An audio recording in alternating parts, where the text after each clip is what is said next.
The following is paid programming. It's time to talk taxes. New friends, new opportunities, new partners, EG Tax.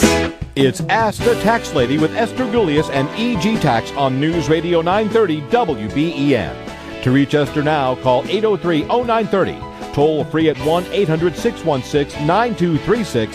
And cell calls are free at star 930. And now, live from the WBEN studios, it's Esther Gulius. Well, good afternoon, everybody. It is Ask the Tax Lady. Obviously, I'm not Esther, but I am Chris Fabian, Vice President of EG Tax. We're here this hour to help you with whatever tax needs you may need. Yes, tax needs this time of year. It still happens. Letters, still people with 4 years returns. You know, you name it, we see it. On this lovely Saturday, last nice day for a couple days, I believe. So they say. And that's my lovely wife, Tiffany. Hey there, Christopher, and we're continuing our summer series, which is really, really exciting. And today we're honored to have Jeff Katz in studio with us. And Jeff Katz, he's a local attorney who specializes in elder law. Is that right, Jeff? Elder law, estate planning, that's correct. Tiffany, Okay. Chris, hello, how are you? Good, Jeff. Good. Nice. Thank you for coming in today. Yeah, and where's your office located? My office is in Main Street on the borderline of Williamsville and Clarence. Gotcha. I know that whenever I have a client who has a question about estate planning or trust, I always give Jeff a call, and he's incredibly knowledgeable. It's sort of like when it's all, you know, what you specialize in, you become very proficient in it. And so I think Jeff knows all the nuances and the ins and outs. And so welcome everybody to call if they have questions about estates or trust or planning of that nature or any tax questions. Yep, 803-0930, 803-0930, star 930 on your cell phone. We're here to help. If you don't call, we can't help you. So pick up the phone and call. Yeah. And then I also just want to remind everybody, too, that health insurance, if you don't have health insurance, it's never too late to start getting health insurance. And Tim at our office is an expert at that, and he can help you navigate the website and help you get health insurance, too. Yep, if life change happens, you need to change it. You get a new job. If you're on a subsidy, you know, got to keep that income current because you don't want to get hit with a big penalty come next year.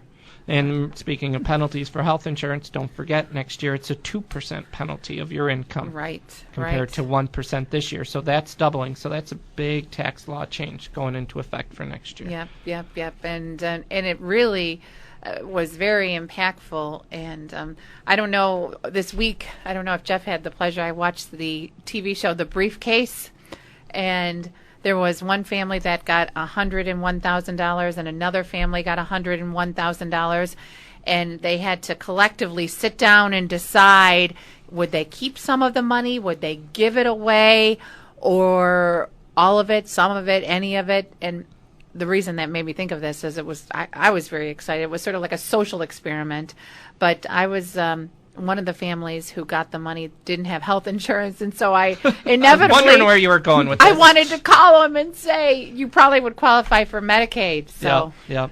Something especially to think with about. the new. Yep. So that's the thing. If you have questions like that, give us a call. But you know, 803-0930 star 930. But going back, bring Jeff in. You know, when do people start considering elder care, or planning for something they don't like to talk about, the inevitable, which is death? Sure, there's really a couple of different parts of estate planning or elder law planning. The component of elder law planning is really long-term care planning, which is what does a family do if they're faced with the dilemma of having to put a loved one into a nursing home, and how does that get paid for? Here in Western New York, our nursing home costs are very high. It can run, $12,000 a month, $130,000, $140,000 a year to keep a loved one in a nursing home. So that's going to get paid for one of three ways. The first is by insurance. You were just talking about health insurance.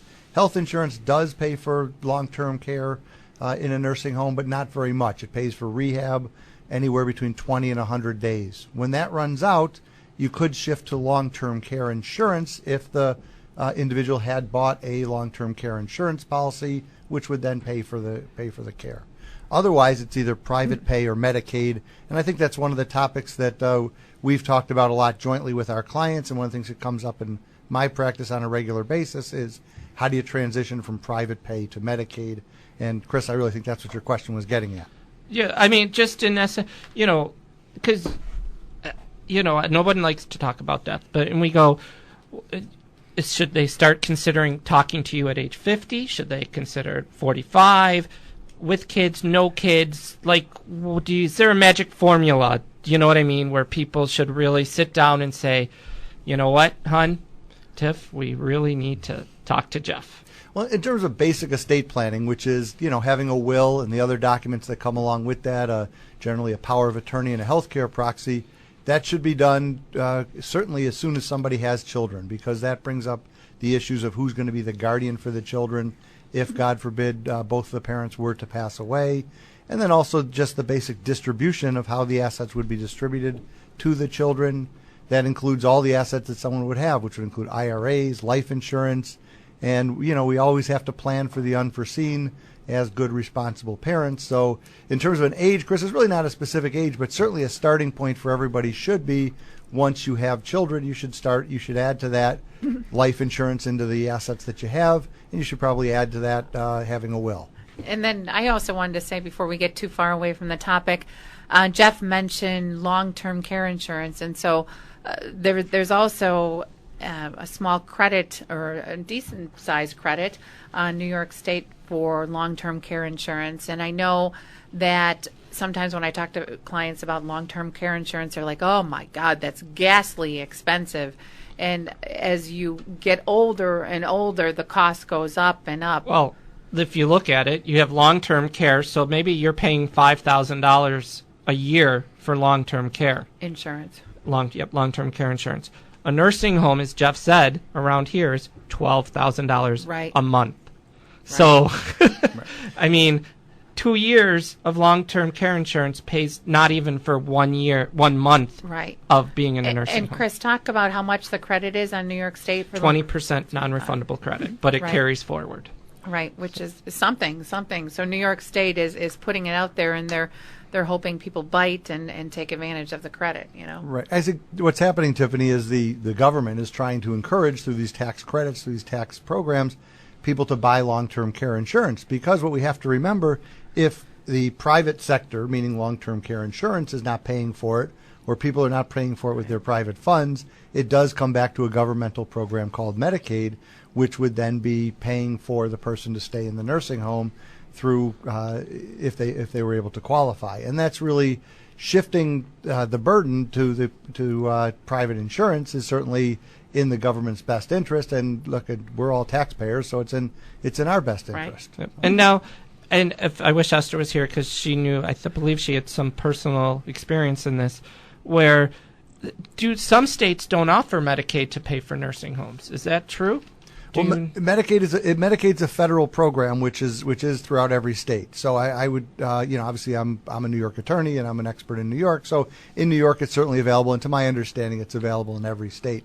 In New York, in order to get onto Medicaid, that's one of the topics I think we're here to talk about today is how does one transition from private pay onto Medicaid, so that Medicaid would then be the one to pay the bill for the individual in the nursing home. Right.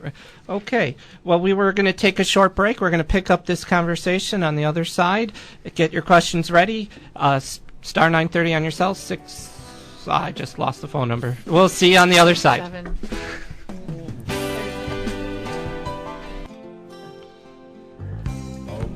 It's not the Fray, is it? No. Oh, I know what this song is. Okay. What is it?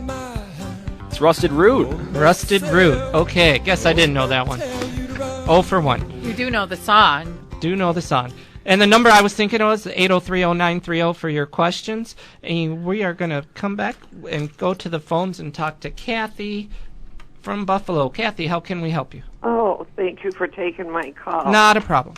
I had the great experience dealing with Tim back in February. Oh, good.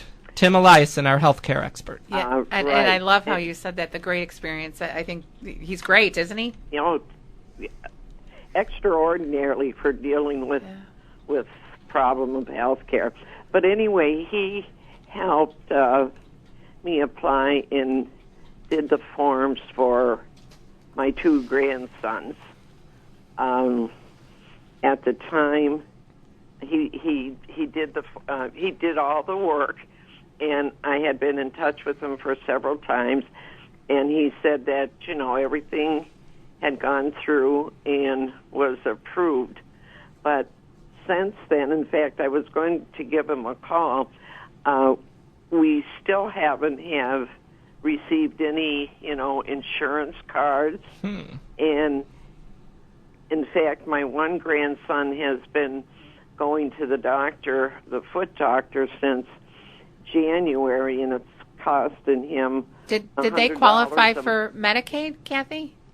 Pardon? Did they qualify for Medicaid? Yes, that's what he applied for, and he said everything went through in that, and but we have no cards, nothing to give to them. Cards. And then when he's been going, for his doctor's I was going to say, visit, some foot doctors don't take Medicaid, so you want to make no, sure. this one does, though. Okay. Well, but the thing of it is the secretary in the office said that she was unable to pull up any information regarding him from Medicaid. Okay. Well, what I would suggest doing is Tim works on Tuesdays at our office, our corporate office, okay? Yeah. So you give us a call on Tuesday at 632-7886, and Tim will go right online with you over the phone and figure out what's going on for your 2 grandsons, okay? Yeah, Tim's got something called a dashboard, and he has like a... Oh, I know. He's just extremely He is. helpful. Because I have no computer, so Yep. I just submitted all the, information that he needed, and he did all the plugging in on the computer. I was going to give him a call, but I thought, this week, because this is really getting expensive. Yeah, $100 a month. But now I have another question regarding my daughter, right, who has had 2 strokes in the past 5 years, and she's on Social Security disability, and she got a Medicare card, but it only covers Part A, so they were deducting money from her disability check, and she was with Independent Health for, I guess, the secondary insurance, which that was, once they took it out of her disability check, she could no longer afford paying her mortgage and some of her other things, so she had to cancel that. But as a result now, she can't make her appointments with her neurologist or get her medications for her stroke. My question is, would she qualify for Medicaid? I don't know, because if she was eligible for Medicare, they may not let her go on Medicaid. How old is she? Is she married? 53. How old? I'm sorry? 53. 53. Is she married? No. No. I see. That's a tough question, because, like I said, she wasn't. But I meant not total Medicaid. Just, is there something that she could go on? Just you would have to ask Tim on that one. I'm sorry, I can't answer that. Okay. I'm not a healthcare person. I will ask him. Okay. Okay. Thanks, Kathy. Thank you so much, and I'll tell you, Tim is excellent. Thank you. Thank you. And Esther, too, for even providing the service. That's so good to hear. Thank you, and we'll talk to you on Tuesday at the office. Okay, thank you. Thanks, Kathy. Okay. I wish there was all things we knew, but we can't, boy, our heads would be. I might, on the break, try to text him and find out. It sounds like the daughter would qualify for Medicaid, but... So, So insurance, health insurance, that's one of our things we try to be an expert in. We do have another expert that we don't know a lot of the stuff in. That's Jeffrey Katz from Katz and Berry. always say cats and bears, but cats and Barry. Don't tell Mark. That's funny. If you want to reach him at his office, 633-3363. That's his office phone number. Ask him questions if you don't want to come on the air. But if you have questions, don't mind. 803-0930, star 930 on your cell phone. And we're going to go back to the phones and talk to Larry from Georgia. Larry, how can we help you? Tiffany, hey guys, how are you? Hey, Larry, very good. How are you doing? Well, darling, hearing your good voice, I'm doing so good I can't stand it. Of course, you know, I'm the president and CEO of your Georgia fan base, which has millions of people in it. Yeah, you're working hard over there, right? Always. Tiff, I've got a couple of fast tax questions, and then if I hear you, it sounds like you've got a lawyer in the house, so I have an estate planning question. Okay. On the tax question, recently I got two letters from the IRS regarding refunds. One refund was $11.80, which I got the check. The other one was for $112. I got the letter, but I never got the check. So what can I do to pursue that? That's one. And then my second tax question is, my sweetie and I are getting close, and maybe down the road, I may ask you to live with me, and maybe marriage, but who knows? But from a tax perspective, Chris and Tiff, is there any benefit for me for having her as my dependent or having her as my wife, tax-wise? Good question. And Larry, she works, right? Say it again, Tiff. She's working, right? She's currently working, but part-time, and that may last a few years, but it won't last forever. Right. So in order for a non-relative to be your dependent, they'd have to live with you for all 12 months, the entire year, and they'd have to make less than their personal exemption, which is $3,650 a year.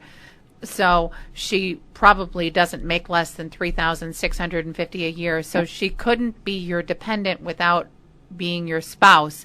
And so that is the other option of her being your spouse. And Chris, tax advantages for marriage? Well, if you do get married and if she stops working, then it's only your income that's getting taxed as a married couple, which will bring down your tax bracket. Okay. Chris, let me ask you, assuming that we just live together, which is right now more probable than the marriage, she's a retired school teacher, she gets a pension, she got that, but on the $3,650, if she just quit her job, her pension counts as her income. I gotcha. Okay. Now on the estate, I'm getting my pegs lined up. You know, you mentioned long-term care insurance. I decided to invest in long-term care insurance, although probably I can self-insure in order to kind of leverage my funds. My challenge is, and it's a big challenge, that at this point, I have to assume that when I become incapacitated or die, right, there won't be anyone else, any family, whatever, to handle my affairs. So any suggestions on what I could do, particularly when I become incapacitated, assume right now that I won't have any family, sweetheart, whatever, to handle my business. Well, that question prompts is very good because it brings to light the fact of who's going to be in charge of your affairs or one's affairs when they're not here, and that's the position of normally the executor. It could be a trustee of a trust, and if you don't have a loved one, and maybe that's a good reason to get married because now you'd have your wife to do that. But otherwise, it could be usually a trusted family member, a wife or a spouse or your children. Otherwise, it could be another relative, brother, sister, niece, or nephew. But ultimately, you do have the control to appoint who you want to be taking care of your affairs when you're not here.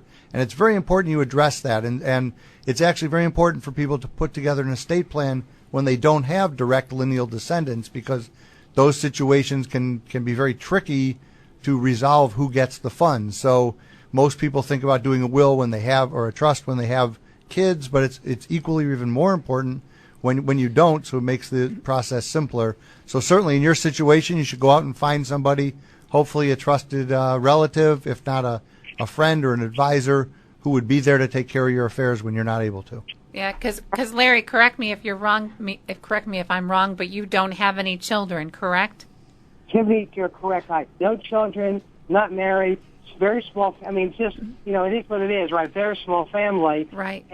And right now, Tiff, I don't feel comfortable that I can ask family members to do this for me. Maybe down there, but right now, again, I'm just assuming the worst case situation. There's no one out there. I mean, I believe, and Jeff, I know we're coming up to the news in a minute. You could even appoint a lawyer as someone to take care of everything. Absolutely. You can appoint a trusted advisor, which could be a lawyer, an accountant, or a friend to serve in that capacity. And Larry, you should certainly reach out, find somebody so that you can solve that problem now and you can have that control. My recommendation is don't just leave it out there because it could be a big problem and you want to solve that. Guys, all I can say is you are wonderful. We love you. Thank you so much. Thank you, Larry. Thanks, Larry. Have a good weekend. Okay. I mean that's a great question that he brought up because that was something I was going to ask you, which we can lead into the break. What happens, say Larry dies and he has no descendants and he didn't leave a will, what happens to the money when he passes? But we'll get that after the news. We've got to keep the people cliffhanging to keep listening to us. 803-0930, 803-0930, 803-0930 on your phone, star 930 on your cell. Give us a call.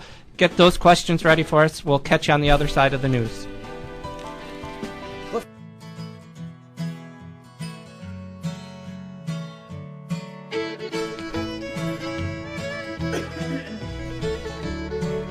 Oh, that's Wagon Wheel by Darius. No. Old Crow Medicine Show. Oh, Old Crow Medicine Show. I got you there. I knew you were going to guess Darius. I was going to see it. Okay. Well, yeah, see, I'm not a big music junkie, movie junkie. I don't know. Maybe I'm just a numbers junkie. You wouldn't be good on 500 questions? Not at all. I would be out on the fifth question, Have probably. you been watching that? I saw an ad for it, but I haven't seen it yet. Yeah. Well, look at me. I'm talking about the briefcase and 500 questions. But we're EG Tax. We're here to help you with whatever question you may have, tax-related. We have our special guest, Jeff Katz, here to help with elder care, estate planning.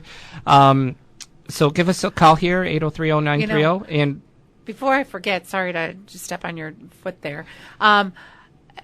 We were talking to Jeff about nursing homes and people being private pay, and so I just wanted to put it out there. Don't forget, if you are private pay and they charge the bed tax, there's a refundable credit for that bed tax that you pay if you're a private pay person and you're paying for a nursing home. Right, on New York State, the credit you get up to 6% of the bed tax back, right. Because I know nursing homes are now charging more than the 6%. Right. And now, what was the answer to our question before the break, Jeff? Okay, so what we're talking about then is what happens if you don't have any will or trust in place and you pass away. Where does the money go? Well, in New York State is in essence written a will for everybody, which is the laws of intestacy. So, and it really is pretty logical. It would go to the nearest relative. But where we end up in problems is if you don't have direct relatives and it's going to cousins and so forth. That has to be determined by the court, and that can always be a tricky procedure. So, but basically, New York State, through the laws of intestacy, do determine where the assets would be distributed. But certainly, as the fellow we were just talking to, Larry, it becomes very important for somebody to put that plan in place, both who is going to take care of those affairs and who somebody wants to get their money, whether it's through a will, through a trust, through a beneficiary designation, so that they can control where their assets are distributed. Okay. Yeah, because I know I have a client that keeps popping in my mind. He's worth more than 7 figures. And according to him, his last living relative died in 1984. Well, if you have relatives, if he's got no relatives, then it goes to New York State. Quite candidly, wow. I mean, because it goes to parents, then parents, and then follows through the lineal descendants to aunts and uncles and their kids, nieces and nephews, and then ultimately to first cousins or first cousins once removed. So who's responsible to find that? Would that be the lawyer or the courts or New York State to try to find? Well, it wouldn't be New York State, so it would be through the system, which would be the lawyer and who's ever in charge of handling the estate, so that person would be would be charged with finding these relatives. Everybody's got relatives. It's just, he may not have relatives that he considers to be his relatives, but they're... And that's why you want to make the decision, and you don't want the courts to make the decision for absolutely. You got, one of the things that people should take away from listening to us today is that they should take charge of their own decision making, take charge. Estate planning is one of the most important decisions people can make because it affects your legacy. If you have been able to accumulate assets, and the gentleman you talked about, Chris, who has 7 figures, who might have in excess of $1 million, well, you've worked hard to get and save that money. You should certainly work hard to figure out where you want it to go. Because the truth is, you might not like that second removed cousin. Well, absolutely, and at the least you could leave a charitable legacy. We have wonderful charities and foundations here in Western New York that somebody could take care of. And you should leave a legacy in some way with the funds that you've accumulated. So certainly better than doing nothing. We want to urge everybody to do something today. That's for sure. Yep. Okay, let's go back to the phones, and we're going to talk to Sharon, who's been patiently waiting. Sharon, how can we help you? Yes, thank you for taking my call. My husband and I are retired, and we're about 5 years away from the required minimum distribution. So we're asking about benefits and anything negative about converting our traditional IRAs to a Roth IRA. Okay. Oh, well, so that's absolutely the Roth and the traditional IRA are two different animals, IRAs, and the Roth grows tax-free over its lifetime. And you take it out tax-free. Right, and so if you're going to convert it, that means that you're going to pay the taxes up front. And so you really want to look and fast forward and think what your future will be when you start your drawing. Income. Like, do you have other pensions that you have? Yes. And roughly, how much are your pensions a month?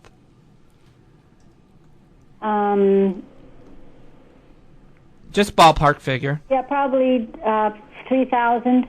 3,000. And that doesn't include Social Security. That's just pensions, right? Yes, I think so. Okay. So 36,000 roughly. I mean, what you got to look at is how much you want to roll over into a Roth IRA, because like Tiffany said, that's all going to become taxable, where we've seen people take $150,000 and put it into a Roth because they say, oh, great, now my beneficiaries won't have to pay tax on it later on.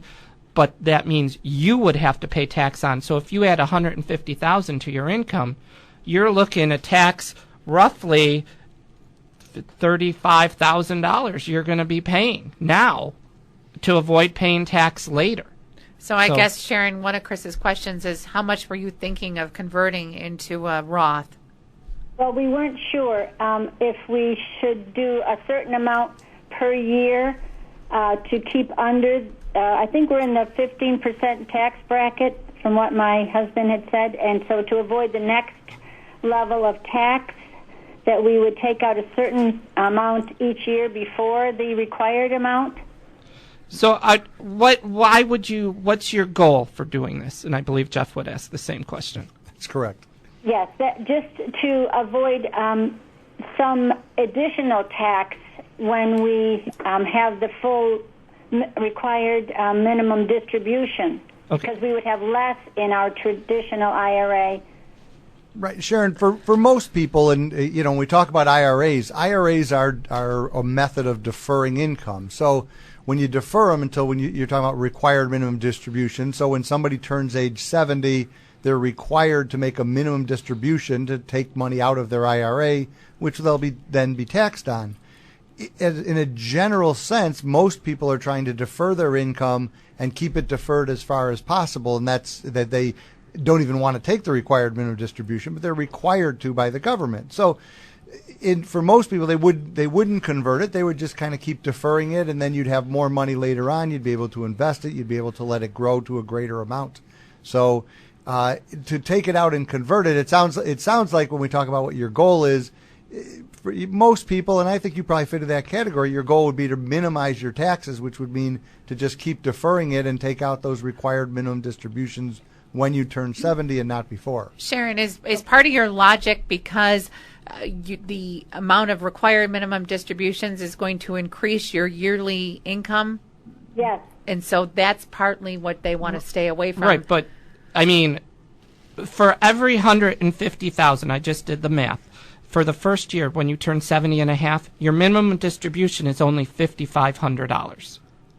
Okay, so 5,500 times 15% is $800. No, yeah, $800. $825. So that's how much tax you would pay every year. Okay, where if you were to take the 150,000 times that by, we'll say 28%, that's 42,000 divided by 850. That's 49 years to recover that conversion. So that's where you got to look in the long haul. I mean, I know there's other programs out there for like the STAR program, but it seems like you're going to be over for the enhanced STAR anyways, because with your pensions and your Social Security, medical, you're already over. You're going to be on Medicare through Social Security. So you really got to sit down with someone and do a lot of planning. Yeah, and like you said, Sharon, maybe you could do a little bit of the conversion, and so that plays into what Chris just said. Sit down and plan with somebody. Sit down with your financial person, your lawyer, and your tax person. So everybody can put their input in, and you guys can make the best recommendation and the best decision going forward. Okay, thank you. You're welcome. Yeah, because I think, Chris, the reason that you wanted to ask Sharon is what was your intent? Because some people, their intent is for their heirs to not have to pay that tax. And so that doesn't sound like that's so much the push in Sharon's case. Nope. And so you're hedging more towards not so much of the conversion. Right. And we're going to go back to the phone and talk to Mary from Cheektowaga. Hey, Mary. Hello. Hi. I have a question for Jeff regarding trusts. I would like to know, like, what a legal fee would be to get one, and what you have to know to put into it, a revocable trust, and then is your property protected from the government? Okay, that was a lot of questions, Mary. So we'll try and cover some of those for you. Basically, when we talk about a trust, there's two basic types of trust. One is a revocable trust, or a grantor trust, or what's frequently known as a living trust. The other is an irrevocable trust. Obviously, by their names, we can tell one can be revoked, and the other, which is irrevocable, cannot be. And they're very different sort of animals. The revocable trust is basically an alternative to a will. It's being done so that assets would be passed through the trust instead of through the will. Irrevocable trusts have a number of different purposes. The primary purpose we see quite frequently is to protect the assets in case somebody goes into a nursing home, protect them for long-term care. Could also be designed to protect it from estate taxes or accomplish other goals. In terms of, you'd mentioned your house, I think that's a very important question for us to answer. How does one protect their house in the long-term care scenario? And in order to protect the house within the long-term care scenario, you have to have it out of your name so that when you do apply for long-term care, it's been out of your name for a period of 5 years. And there's various ways to doing it. One way is to put it into a trust. Another is to do planning, which is called a deed, and retaining a life estate, which is something that we do quite frequently. And all of these items, your question, which comes up every time you talk to a lawyer, is how much does it cost? So it's always a very important question. For all of our listeners, I would urge them, make sure that you understand when you're dealing with a law firm what the costs are going to be up front, and that they explain those to you. Certainly in this context, it's impossible to quote an exact fee, but I would urge you to always get the fee up front before you do any specific work. So. Okay, and I'm sure Jeff can get more into a cost if you were to call him during the week, 633-3363, because there's probably, depending on how many assets, how much work has to be done, there's probably a lot of variables going into the cost. Oh, absolutely. And then what I always do with my clients is I tell them the fee up front before we proceed and make sure they understand these are the services being provided and exactly how much it'll cost. Okay. Sure. If you have more assets, does the legal fee cost more? It's a very good question. It's really most legal fees, and certainly from our firm, it's based on the work that's going into it, the product that's being provided, how many trusts are being written, whether it's will, power of attorney, etc. Generally speaking, people with more assets have a more complex situation, so the fees tend to be higher. But once again, it does vary on a case by case basis depending on what's being done. Oh, fine. Thank you very much. Thanks, Mary. Great questions. And we're going to take a fast break and continue our conversation with Jeff Katz. We'll catch you on the other side.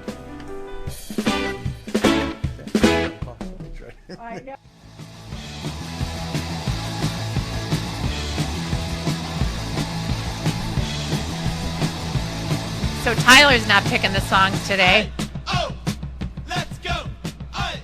Oh, let's go with the show. I have no idea who this is. I've heard of this song. It's the Ramones. It's a the Blitzkrieg Ramones. Bop. Oh, okay. I did hear of that song. So, okay. We're EG Tax here with special guest Jeff Katz. Here in studio, 803-0930. Get your questions in now before the end of the hour. If you have questions for Jeff during the week, 633-3363. For us at our office, 632-7886. If you can't remember his number, we'll be more than glad to give it to you through the week. And we're going to go to the phone and talk to Mark. Hey, Mark. Oh, hi. Hi. I'm the executor for my mother's estate, and we're kind of moving into the last phase of it now, and I'm starting to think about estate taxes. She didn't have, a tax problem of her own, and, her situation is fine. But I'm wondering about the estate taxes as such. If you could give me just a little information about how they work. Mark, you must be planned. When we were just on the break, we're like, we didn't mention estate taxes. So what an excellent question. And I'll defer to Jeff. Glad to help.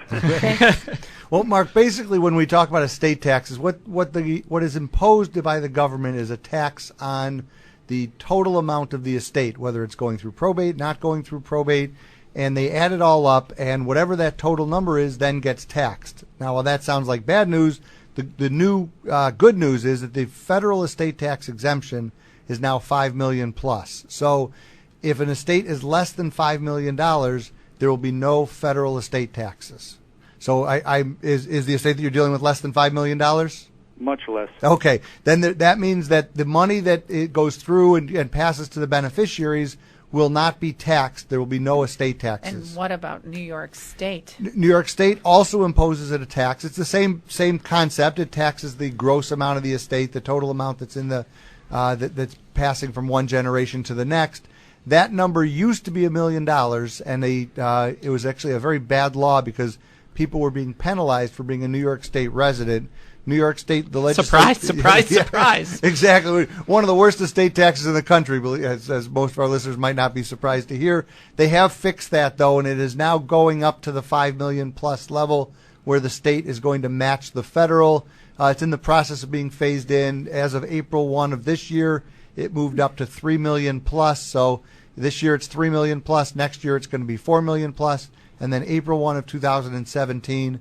the New York State tax will match the federal and in essence be the $5 million plus. So any estate less than that pays no money in estate taxes. So Mark, when you're the executor, if the estate is, for example, let's just say $300,000 and there's 3 beneficiaries, basically you would write a check to each of the beneficiaries or liquidate the assets for $100,000 and there would be no taxes paid at the estate level. And then when the beneficiaries receive that money, they also do not pay tax on that. It comes to them tax-free unless the money that they're receiving was deferred in some way, either in an IRA or some sort of pension stocks or in a deferred annuity, something like that.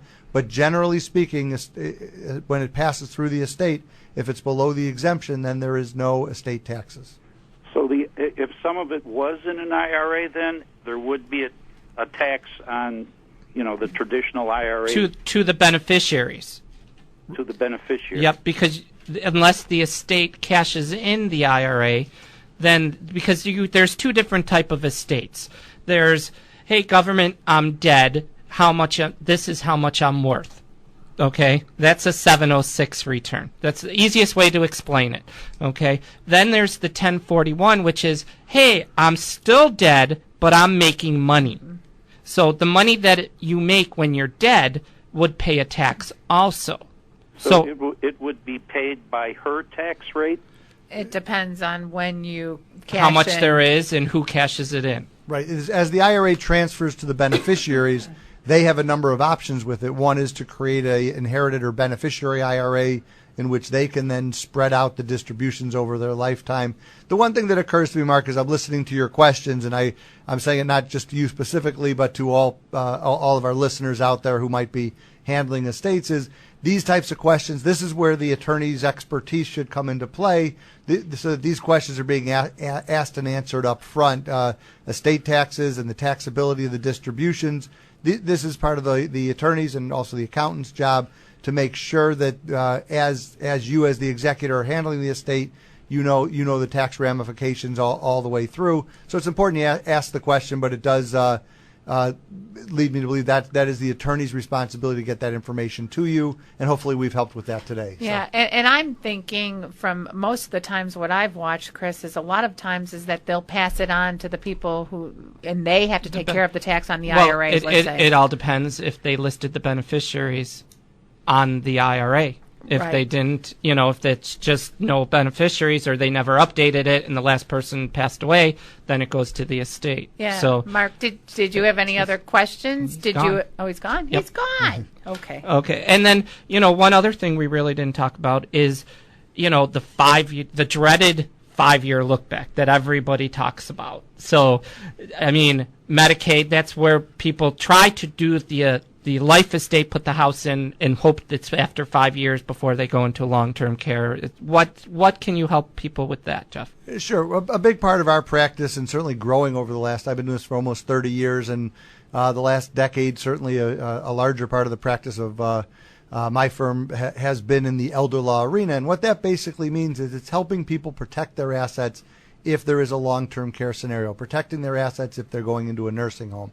And where the 5-year look back comes in play, what that basically means is that the protection planning has to be done 5 years in advance as a general rule before Medicaid would be out there. And what that means is that in order to qualify for Medicaid as in Erie County as a single individual, you can basically have no money, and that no money is $14,800.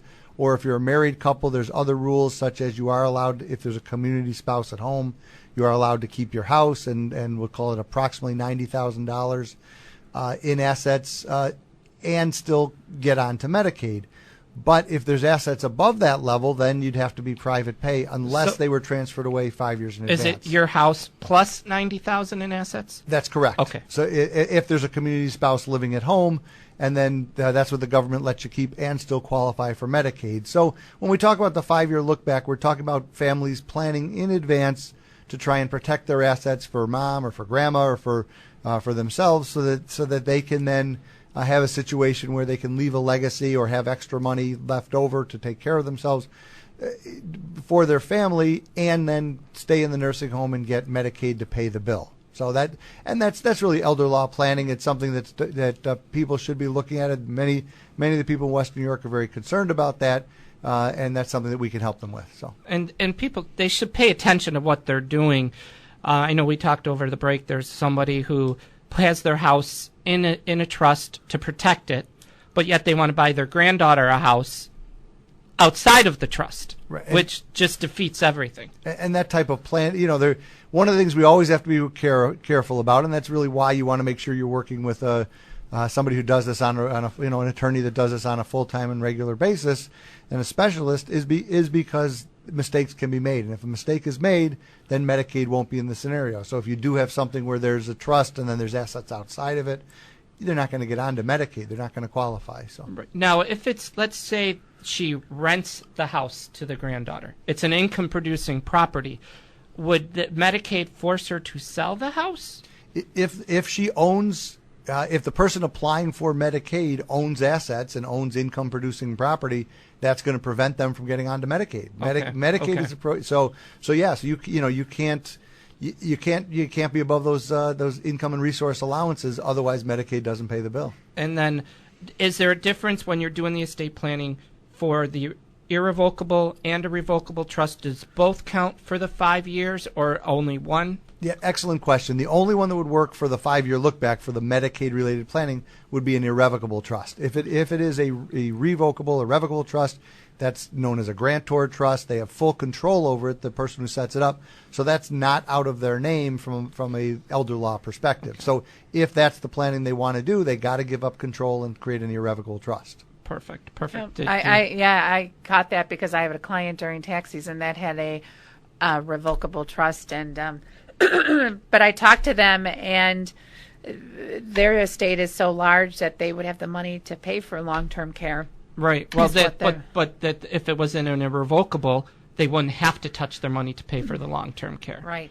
And that's where, that's why we're here. That's why we have our special guests on the radio for the summer, is so people can learn and do the right things, because after something happens, it's too late. You can't go back and change time, so Jeff, thank you for being here. Again, he's from Katzenberry, 633-3363. He's on Main Street in Williamsville/Clarence, and I'll throw a plug in there right by Paula's Donuts. Give him a call during the week. Let him and Mark Berry, they're great people. We use them as references all the time. Use them. Use us. We'll help you with whatever tax needs you have. Give us a call during the week, 632-7886. And until next week, I'm Chris and Tiffany, and we'll see you then. Thanks for having me, guys.